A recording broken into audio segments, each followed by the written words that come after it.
जय माता दी दोस्तों, जय श्री हरि। स्वागत है आपका हमारी YouTube चैनल अभव्या वर्ल्ड में। दोस्तों, आज की इस वीडियो में हम भगवान श्री विश्वकर्मा की कथा के संपूर्ण 7 अध्यायों को सुनेंगे। तो प्रेम से बोलिए विश्वकर्मा भगवान की जय। भगवान विश्वकर्मा की कथा का पहला अध्याय प्रारंभ होता है। एक समय अनेक ऋषिगण धर्म क्षेत्र में एकत्र हुए और वहाँ धर्म के तत्व जानने वाले सूत जी से ऋषि कहने लगे, हे पुराण के मर्मज्ञ महात्मने, आप हमारे ऊपर अत्यंत कृपा करके हमारे इस अचानक उत्पन्न हुए संशय का नाश कीजिए। हमने सर्वव्यापक विष्णु के अनेक रूप सुने हैं, उनमें से कौन सा रूप सर्वश्रेष्ठ है, यह हमें बतलाइए। हे महात्मन मुनियों, तुमने संसार के कल्याण के लिए यह सर्व शुभ काम करने वाला बड़ा प्रश्न किया है। जो तुमने यह संसार के हित के लिए प्रश्न किया है, अतएव मैं तुम्हारे लिए सब जगत पालक परम पूज्य भगवान विष्णु के महाअद्भुत रूप का वर्णन करूंगा। हे तपस्वियों, उस परमात्मा के अनंत रूप हैं, उनमें जो अनंत श्रेष्ठ है उस रूप को अंदर से सुनो। उस दिव्य रूप के स्मरण मात्र से महापात के मनुष्य भी पाप से छूट जाते हैं, इसमें कोई संशय नहीं है। इसी प्रश्न को संसार के कल्याण के लिए क्षीर सागर में लक्ष्मी ने भगवान विष्णु से एक बार पूछा था। माँ लक्ष्मी ने कहा, हे जगन्नाथ, आपके महान अनेक रूपों को भक्त मनुष्य भक्ति युक्त होकर पृथ्वी पर पूजते रहते हैं। हे प्रिय, क्या वे रूप सब समान ही हैं या उनमें गौड़ और मुख्य किसी प्रकार का भेद है? भगवान विष्णु बोले, हे प्रिय, जब मैं समस्त ब्रह्मांड को आत्मा में संयत करके स्वानुभव रूप से योग माया के स्थित होता हूँ, तब मैं एक ही बहुरूप धारण करूँ, इस प्रकार इच्छा करता हुआ अपनी माया के वश में हुआ। जीवों को कर्म भोग के लिए क्षण मात्र में असंख्य ब्रह्म लोकादि लोकों को जिस रूप में रचता हूँ, हे देवी, उस रूप को मैं तुमसे कहता हूँ, ध्यान से सुनो। हे देवी, मैं यहाँ अद्भुत सब ओर से तेज से व्याप्त अनेक सूर्यों की चमक से अधिक चमकने वाले विश्वकर्मा रूप को धारण करता हूँ और उनके अनंतर मनुष्य सृष्टि करने की कामना करता हुआ सर्वप्रथम पुण्यात्मा तपस्वी ब्रह्मा को रचता हूँ। उस ब्रह्मा की स्तुति यज्ञ और गान के प्रतिपादन करने वाले ऋगु, यजु और सम की इच्छा प्रकार उपदेश देता हूँ। इसी प्रकार शिल्प विद्या प्रतिपादक अथर्ववेद भी ब्रह्मा को प्रदान करता हूँ। यह वही वेद है जिससे शिल्पी लोग ने शिल्प निकालकर अनेक वस्तुओं की रचना की है। हे देवी, मेरे अनेक रूपों में यह विश्वकर्मा रूप मुख्य है। यही रूप है जिससे सारी सृष्टि क्षण मात्र में उत्पन्न होती है। इस विश्वकर्मा रूप परमात्मा के अद्भुत रूप का जो क्षण मात्र भी ध्यान करता है, उसके समस्त विघ्न नष्ट हो जाते हैं। जो शिल्पी भी विश्वकर्मा के प्रोज्वल दिव्य रूप का ध्यान से चिंतन करता है, उसके समस्त दुख विदीर्ण हो जाते हैं। यहाँ पर श्री विश्वकर्मा भगवान की कथा का पहला अध्याय समाप्त हुआ। प्रेम से बोलिए विश्वकर्मा भगवान की जय। श्री विश्वकर्मा भगवान की कथा का दूसरा अध्याय प्रारंभ होता है। सूत जी कहने लगे कि हे ऋषियों, इस प्रकार लक्ष्मी जी को अपने दिव्य रूप का वर्णन करके त्रिलोक के पति भगवान विष्णु चुप हो गए। ऋषि लोग बोले, सर्वधर्म के जानने वाले महाराज सूत जी, आपने यह दिव्य लक्ष्मी और भगवान विष्णु का दिव्य संवाद कैसे जाना? यह भगवान विष्णु को दिव्य विश्वकर्मा रूप किस प्रकार संसार में प्रसिद्धि को प्राप्त हुआ और कैसे संसार ने इस रूप को जाना? श्री सूत जी बोले, हे मुनियों, सुनो। जिस प्रकार मनुष्यों को कामना का देने वाला यह समाचार मेरे कर्ण गोचर है। एक महर्षि अंगिरा नाम वाले हुए, जिन्होंने हिमालय पर्वत के समीप गंगा के तट पर बड़ा भारी तप किया था। वर्षा ऋतु में तो आवरण रहित स्थान में, शीतकाल में शीतल जल में, ग्रीष्म काल में धूप में बैठकर वह अंगिरा मुनि तप करने लगे। तप करते करते भी उन ऋषि का मन सुखी नहीं था और इधर उधर इस प्रकार दौड़ता था कि जैसे मृग इधर उधर भागता है। तभी उस समय अचानक आकाशवाणी हुई कि हे तपोधन, तू वृथा श्रम करता है। लक्ष्य से दूर हुआ बाण कैसे अपने लक्ष्य को भेद सकता है? वही तेरी गति हो गई है और तू लोक में उपवास को प्राप्त हो रहा है। उत्पत्ति स्थिति संहार का करने वाला, सबको अभिष्ट का सिद्धि करता महातेजस्वी विश्वकर्मा संसार में प्रसिद्ध है। उसका पंचमुख और 10 बाहु वाला और महादिव्य रूप सरस्वती और लक्ष्मी से पूजित है। उसका तो दिन रात ध्यान कर इस रूप का स्वयं हरि ने क्षीर समुद्र में उपदेश दिया है। आज भी उनके ध्यान से मेरे रोमांच खड़े हो जाते हैं। अमावस्या के दिन सब कामों को छोड़कर व्रत का आचरण कर और उसी दिन विधि पूर्वक विश्वकर्मा जी की पूजा कर। इस प्रकार आकाश को गुंजा देने वाली वाणी को सुनकर अंगिरा मुनि बड़े विस्मय को प्राप्त हुए और भगवान का ध्यान करने लगी। श्री विश्वकर्मा जी का ध्यान करते समय उनके चित्त में शिल्प ज्ञान का धारक अर्थ सहित अथर्ववेद प्रविष्ट हुआ। उन तत्वज्ञ अंगिरा मुनि ने विमान रचना आदि को अनेक शिल्प विद्याओं का रस अथर्ववेद के ज्ञान से आविर्भाव किया। यह संसार श्री विश्वकर्मा भगवान की कृपा से ही सुखी है, क्योंकि उनके बताए ज्ञान से ही आवश्यक यनादि जगत बनता है। तभी से श्री विश्वकर्मा जी का महारूप संसार में प्रसिद्ध हुआ है। परंपरा से आए हुए इस कथानक ने मेरे कानों को भी पवित्र किया। हे ऋषियों, इस परम रहस्य को जो मनुष्य श्रवण करेंगे उनके लिए श्रवण मात्र से ही ज्ञान की प्राप्ति हो जाएगी। यह महाज्योति रूप है जो संसार का उपकार है। वह मनुष्य कृतघ्न और पापी है जो इस रूप का ध्यान नहीं करता। यहाँ पर श्री विश्वकर्मा भगवान की कथा का दूसरा अध्याय समाप्त हुआ। प्रेम से बोलिए भगवान विश्वकर्मा की जय। भगवान श्री विश्वकर्मा की कथा का तीसरा अध्याय प्रारंभ होता है। हे महाराज, आपसे कहे हुए श्री विश्वकर्मा के चरित्र को श्रवण करते हुए हमारे चित्त की तृप्ति नहीं होती है, जैसे अमृत के पान करने से देवताओं की तृप्ति नहीं होती। अब भी श्री विश्वकर्मा जी के सच्चरित्र के श्रवण की इच्छा इस प्रकार बढ़ती जा रही है जैसे हवा से बार बार अग्नि बढ़ती है। सूत जी कहने लगे, हे मुनि श्रेष्ठों, एकाग्र मन से तुम जगत पूज्य सच्चिदानंद स्वरूप श्री विश्वकर्मा जी का दिव्य आख्यान सुनो। प्राचीन काल में एक प्रमंगद नाम का राजा हुआ जो अपनी प्रजा को संतान के समान पालता था और सब धर्म के कामों में बिल्कुल प्रमाद नहीं किया करता था। वह अपनी प्रजा का स्नेह से शासन करता था और कभी भी दंड से प्रजा का दमन नहीं करता था। दरिद्रता से आकांत हुए मनुष्य मेरा शासन मानेंगे, यह उसकी नीति नहीं थी। अतएव वह राजा सदा प्रजा की वृद्धि के लिए यत्न करता था। उसका राज्य कृतघ्न और दुष्टों के अभाव के कारण सुखी था। उस राजा की कमल के समान नेत्र वाली, साक्षात सती के समान सती, विदुषी, धर्म कर्म व्रतपरायण कमला नाम की भार्या थी। कभी दैव योग से उस राजा के शरीर में दारुण कुष्ठ रोग उत्पन्न हो गया। बार बार चिकित्सा किया हुआ वह रोग स्वरूप भी शांत न हुआ। उस रोग की पीड़ा से पीड़ित राजा बड़ा ही व्याकुल होने लगा। ऋषि कहने लगे, हे सुदर्शन सूत, यह पाप रोग धर्म से पृथ्वी पालन करने वाले महात्मा को कैसे हुआ? यदि इस प्रकार धर्मात्माओं को भी रोग उत्पन्न हो जाता है तो फिर धर्म कर्म में कौन विश्वास करेगा? सूत जी कहने लगे, हे ऋषियों, उस राजा ने पूर्व जन्म में स्वार्थ में अंधे होकर यह उपदेश दिया था कि यह संसार अनादि है, इसका कर्ता कोई विश्वकर्मा नहीं है। ऐसा लोगों के बीच प्रचार करता फिरता था और नास्तिक मत का प्रचारक था। आप जानते हो, यदि कर्मों के फल का देने वाला विश्वकर्मा परमात्मा हो तो उपकार का कर्ता उपकृत मनुष्य द्वारा मृत्यु के अनंतर दिए आशीर्वादों से उत्पन्न पुण्य फल को कैसे प्राप्त कर सकता है? जब परोपकारी को अपने पुण्य का फल मिल ही नहीं सकेगा तो क्यों कोई किसी का उपकार करेगा? और जब कोई किसी का उपकार ही नहीं करेगा तो संसार का नाश हो जाएगा। इसलिए नास्तिक पाखंडी की दुर्दशा अवश्य होती है। अनेक जन्मों के पाप पुण्य कर्म एक जन्म में ही उसका फल नहीं देते हैं, अतः उस जन्म में यह फल प्राप्त हुआ, इसमें कोई आश्चर्य नहीं है। अब मैं तुमसे आगे की कथा कहता हूँ, ध्यान से सुनो।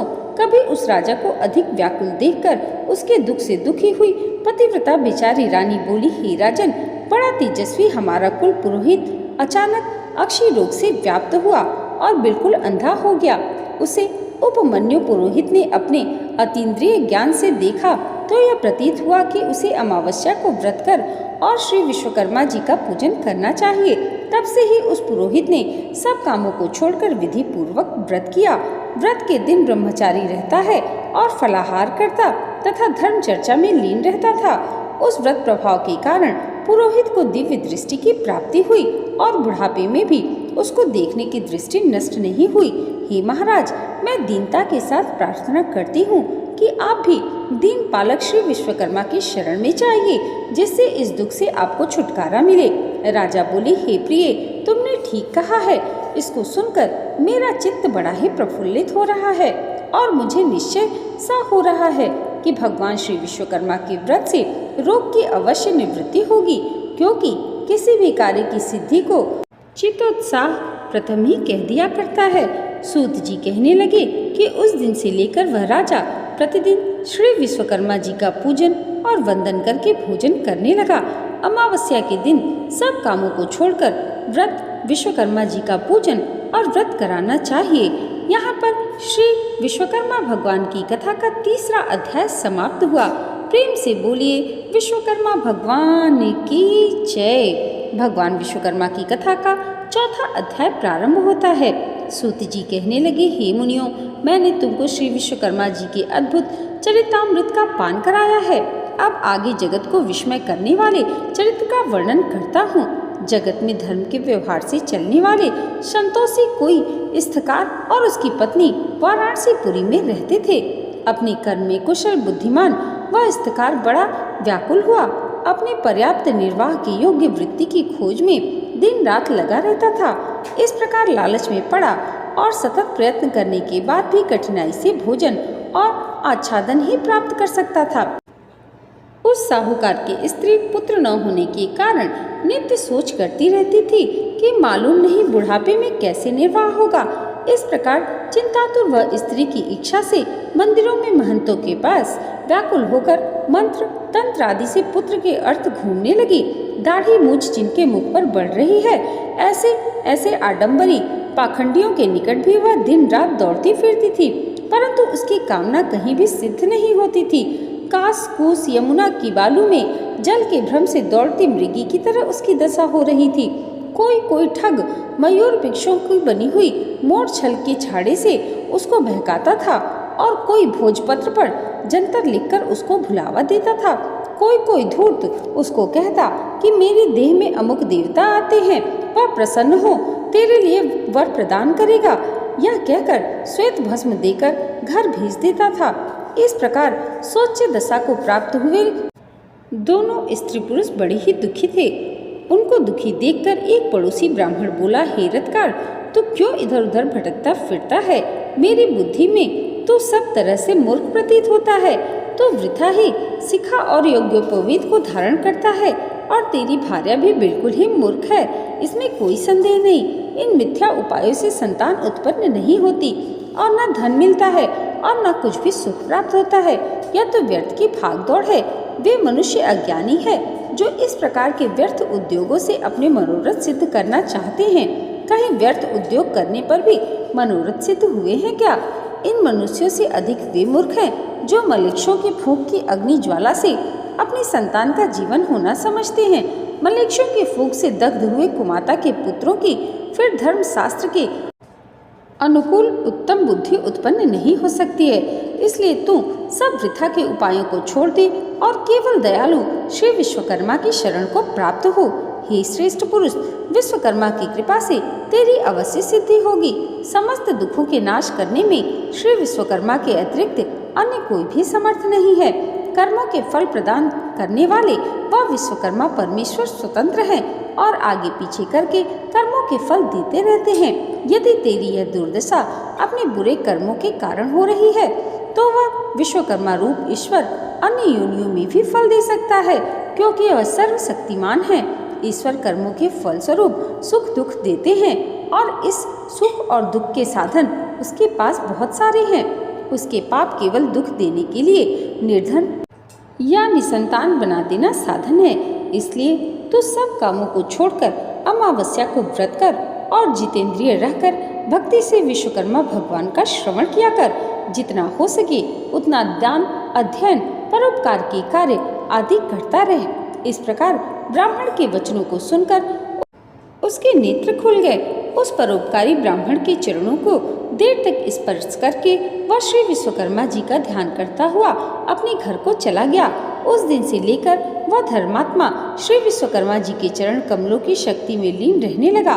उसकी उत्तम स्त्री भी सब मिथ्या उपायों को छोड़कर श्री विश्वकर्मा के उत्तम गुणों में भक्ति करने लगी। अमावस्या के दिन इस दिव्य व्रत के प्रमाण से वह दंपति धन और पुत्रों से युक्त हुए। उसका एक दिन भी बिना वृत्ति के नहीं जाता था। उसका पुत्र बड़ा सुशील, गुणवान, विद्वान और अपने माता पिता की आज्ञा का पालन करने वाला हुआ। इस प्रकार सब देवों से अतिशय श्री विश्वकर्मा के प्रभाव से यह गृहस्थ सुख भोगने लगा। इसी प्रकार जो मनुष्य भक्ति युक्त चित्त से श्री विश्वकर्मा का ध्यान करते हैं वे इस लोक में पुत्र पौत्रादि से युक्त होकर सुखी होते हैं। यहाँ पर श्री विश्वकर्मा भगवान की कथा का चौथा अध्याय समाप्त हुआ। प्रेम से बोलिए विश्वकर्मा भगवान की जय। भगवान श्री विश्वकर्मा की कथा का 5वां अध्याय प्रारंभ होता है। ऋषियों ने कहा, हे सूत जी, विश्वकर्मा भगवान के जिन चरणों की पूजा देवता भी करते हैं, आनंदमय चरित्र को थोड़े से शब्दों में सुनकर हमारी भी इच्छा और बढ़ गई है।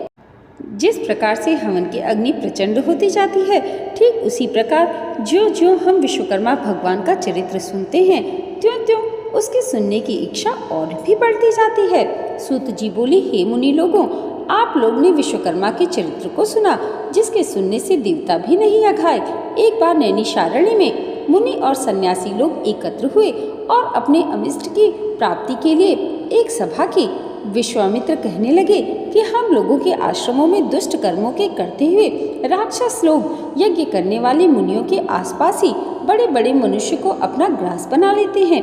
इस प्रकार यज्ञों को नष्ट करते हुए वह राक्षस लोग नर मांस भक्षण करते हैं। मातंग मुनि कहने लगे कि हमारे पूज्य पुरोहित उपमन्यु जो ब्रह्मचर्य व्रत में स्थित रहकर और कंद मूल खाकर सदा धर्म कार्यों में संलग्न रहते हैं तथा जो प्रतिदिन सारे कामों को छोड़ परमात्मा का ध्यान करते रहते हैं तथा वह भी राक्षसों को नष्ट करने में समर्थ हो सकते हैं। सूत जी बोले, हे ऋषियों, इस प्रकार ऋषि मुनियों के वचन सुनकर वशिष्ठ मुनि जी कहने लगे कि एक बार पहले भी ऋषि मुनियों पर इस प्रकार का कष्ट आन पड़ा था।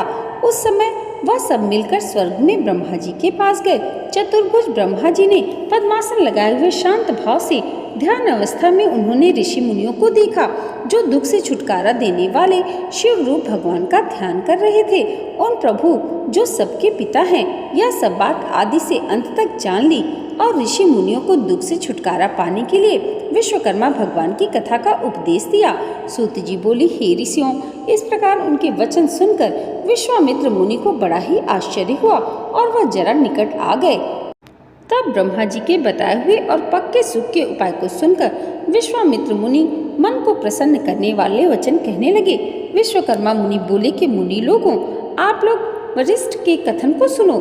वस्तुतः यह बात निश्चित ही है कि ब्रह्मा ही सब दुखों का उपाय है, इसलिए हमें सबके लिए कुछ अधिक सोच विचार की आवश्यकता नहीं। सारे पापों को दूर करने वाला और दुखों को हटाने वाला एक ही ब्रह्मा है।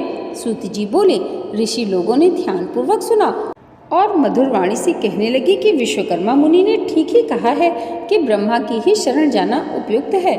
ऐसा सुन सब ऋषि मुनियों ने स्वर्ग की ओर प्रस्थान किया, पर राक्षसों से हुई अपनी दुर्दशा ब्रह्मा जी को सुनाने लगे। मुनियों के इस प्रकार कष्ट को सुनकर ब्रह्मा जी को बड़ा आश्चर्य हुआ। उसी समय ब्रह्मा तेज से प्रकाशित अपनी आंखों को मूंदकर विचार मग्न हुए। इस प्रकार राक्षसों द्वारा की गई सारी दुर्दशा को समझ ब्रह्मा जी बड़े तेजस्वी थे। मन को आनंद देने वाले वचन कहने लगे। ब्रह्मा जी कहने लगे कि हे मुनियों, राक्षसों से तो स्वर्ग में रहने वाले देवता को भी भय लगता है, फिर मनुष्यों का तो कहना ही क्या, जो बुढ़ापे और मृत्यु के दुखों में लिप्त रहते हैं। सुनो, उन राक्षसों को नष्ट करने में महातेजस्वी विश्वकर्मा ही हैं, जो सब प्रकार के बलों से युक्त और सारे विश्व में प्रसिद्ध हैं। उसी की पूजा से तुम लोग राक्षसों को नष्ट करने में समर्थ हो सकते हो। इसलिए उसी दयालु विश्वकर्मा की शरण में जाओ। देवताओं को हवि की पहुँचाने वाली अग्नि नामक देवता संसार में प्रसिद्ध हैं। उसी का पुत्र यज्ञों में श्रेष्ठ पुरोहित होता है। अंगिरा उसका नाम है और सब मुनियों में श्रेष्ठ है। वही आपको दुखों से पार कर देंगे, इसमें कोई संदेह नहीं है। इसलिए हे मुनियों, आप उन्हीं मुनि श्रेष्ठ के चरण कमलों को छुओ और उन्हीं से अपने कष्टों से मुक्ति पाने के लिए प्रार्थना करो। सूत जी बोले कि ब्रह्मा जी के कथनानुसार ऋषियों ने सब यज्ञ अनुष्ठान आदि किए और अंगिरा ऋषि के वचनों को सुनने के लिए उत्सुक हुए। अंगिरा ऋषि कहने लगी कि हे मुनियों, तुम लोग क्यों इधर उधर मारे मारे फिर रहे हो? दुखों को काटने में विश्वकर्मा के अतिरिक्त और कोई भी समर्थ नहीं है। इसलिए तुम्हें चाहिए कि जितेंद्रिय रहते हुए अमावस्या के दिन अपने साधारण कर्मों को रोककर भक्ति पूर्वक विश्वकर्मा की कथा सुनो, जिसके सुनने मात्र से जन्म जन्मांतर के पाप नष्ट हो जाते हैं। मुनि लोग ब्रह्मचर्य व्रत में स्थित हो विश्वकर्मा देव की पूजा द्वारा ध्यान करते हुए सब प्रकार के सुखों को प्राप्त करते हैं। सूत जी कहने लगे कि मुनि लोग इस प्रकार महर्षि अंगिरा के वचनों को सुनकर अपने अपने आश्रमों की ओर चले गए और यज्ञ में विश्वकर्मा देव का पूजन किया, जिसका परिणाम यह हुआ कि उसकी पूजा से सारे राक्षस भस्म हो गए, यज्ञ विघ्नों से रहित हो गए तथा नाना प्रकार के सुखों से संपन्न हो गए। जो मनुष्य भक्ति पूर्वक विश्वकर्मा को चिंतन करता है वह सुखों को प्राप्त करता हुआ संसार में बड़े पद को प्राप्त होता है। यहाँ पर श्री विश्वकर्मा भगवान की कथा का 5वां अध्याय समाप्त हुआ। प्रेम से बोलिए विश्वकर्मा भगवान की जय। भगवान विश्वकर्मा की कथा का 6वां अध्याय प्रारंभ होता है। सूत जी बोले, हे मुनियों, मैं आपसे सब लोकों में विख्यात श्री विश्वकर्मा का महात्म्य फिर कहता हूँ, तुम ध्यान पूर्वक सुनो। उज्जैन नगरी में एक सर्वश्रेष्ठ धर्म तत्पर उदार धनंजय नामक सेठ था। उस सेठ का कोष लाल मोतियों हीरे जवाहरात से भरा हुआ था, जैसा कुबेर का भंडार होता है। विवाह, व्यवहार, अभियोग, रोग संकट में प्रत्येक मनुष्य उसके धन का उपयोग किया करता था। उपकार में लगे हुए उस सेठ का धन क्षीण हो गया और वह ऐसा दुख पाने लगा जैसा कीचड़ में फंसा हुआ हाथी दुखी होता है। उस सेठ की यह प्रबल आशा थी कि पूर्व उपकार किए मेरे मित्र मेरी अवश्य ही सहायता करेंगे, परंतु उसकी आशा व्यर्थ हुई और उन कृतज्ञ मित्रों में कोई भी उसके उपकार के लिए समर्थ नहीं हुआ। उसके मित्र क्षण मात्र में शत्रु हो गए और वे उपकृत मित्र ही सर्वप्रथम उस सेठ की निंदा करने लगे। उसके वे पुराने मित्र अपनी दृष्टियों को छुपा छुपा कर निकल जाते थे। बात तो यह है कि स्वार्थी मित्र विपत्ति में साथी नहीं हुआ करते। इस नीच वृत्ति से उस धनंजय सेठ को एक बारगी संसार से विरक्ति और मनुष्यों से घृणा उत्पन्न हो गई। वह अपने नगर को छोड़कर और कृतज्ञों के मुख पर थूककर वन को चला गया। कंदमूल, फल आदि से प्रयत्नपूर्वक अपनी वृद्धि करता था और मनुष्य मात्र को देख देख कर दूर भागता जाता था। एक बार घूमते हुए सेठ ने पर्वत की गुफा पे पद्मासन बांधे शांत लोकों से व्याप्त लोमस मुनि को देखा। उस धनंजय ने उस मुनि को कोसों से व्याप्त देखकर पशु समझा और तमाशा की इच्छा से उसके पास अच्छी तरह बैठ गया। मुनि ने पास बैठे हुए धनंजय से पूछा, हे महात्मन, कुशल तो है? कहाँ से पधारे हो? उस धनंजय ने इस पशु को मनुष्य के समान बोलता देखकर बड़ा अचंभा किया और प्रारंभ से अपना सारा वृत्तांत उस महर्षि को बताया। यह सुनकर मुनिश्रेष्ठ धनंजय से बोले, यदि तुझे पापी कृतज्ञों से घृणा है तो तू कैसे विश्वकर्मा से विमुख हो रहा है? हे श्रेष्ठ, सब सुखों के भोगने की शक्ति वाले तुझको उसी विश्वकर्मा ने बनाया है। वह विश्वकर्मा को भूल जाने से कैसे सुख मिल सकता है? नास्तिक कृतज्ञ उपकार को तभी भूलता है जब वह प्रथम परमेश्वर को भूल जाता है। इसलिए तू अद्भुत शक्ति वाले विश्वकर्मा की शरण को प्राप्त हो। विश्वकर्मा भगवान के इस जगत में नाना रूप हैं। कोई रूप द्विबाहु, कोई चतुर्भुज और कोई 10 बाहु का है। इस प्रकार एक मुख, चतुर्मुख और पंचमुख के रूप हैं। मनु, मैं, त्वष्टा, शिल्पी और दैवज्ञ से विश्वकर्मा के साकार रूप के पुत्र हैं। सेतुबंध के समय श्री रामचंद्र जी ने भी श्री विश्वकर्मा का पूजन किया है। श्री कृष्णचंद्र ने द्वारका रचना के समय श्री विश्वकर्मा की पूजा की। इसी से वे भी द्वारका जैसी सुंदरपुरी की रचना कर सके। हे धनंजय, तू भी उसी श्री विश्वकर्मा का पूजन और वंदन कर। इस प्रकार सब दुखों से छूटकर सब सिद्धि प्राप्त करेगा। इस प्रकार उस लोमश ऋषि का उपदेश सुनकर उस श्रेष्ठी को बड़ा संतोष हुआ और उसी दिन से ही लेकर वह श्री विश्वकर्मा भगवान का भक्त हो गया। उन श्री विश्वकर्मा जी के पूजन से उसके समस्त पाप नष्ट हो गए और अंत को देवता बनकर सुख स्वर्ग को भोगने लगा। जो मनुष्य भक्ति युक्त चित्त से श्री विश्वकर्मा का ध्यान करता है वह सुखी होकर विश्वकर्मा जी के चरण कमलों की भक्ति प्राप्त करता है। श्री विश्वकर्मा जी का यश बड़ा पवित्र है। उसको तो तत्वज्ञ मनुष्य सुनता है। वह पृथ्वी पर सब सुखों को प्राप्त करके अंत में श्री विश्वकर्मा जी के शाश्वत पद को प्राप्त करता है। यहाँ पर भगवान विश्वकर्मा की कथा का 6वां अध्याय समाप्त हुआ। प्रेम से बोलिए विश्वकर्मा भगवान की जय। विश्वकर्मा भगवान की कथा का 7वां और अंतिम अध्याय प्रारंभ होता है। ऋषि कहने लगे, भगवान विश्वकर्मा की पवित्र कथाओं को श्रवण करके हमको बड़ी श्रद्धा उत्पन्न हुई। अब आगे और सुनना चाहते हैं। चित्त में उद्वेग होने पर क्या करना चाहिए? दरिद्र किस प्रकार नष्ट होता है?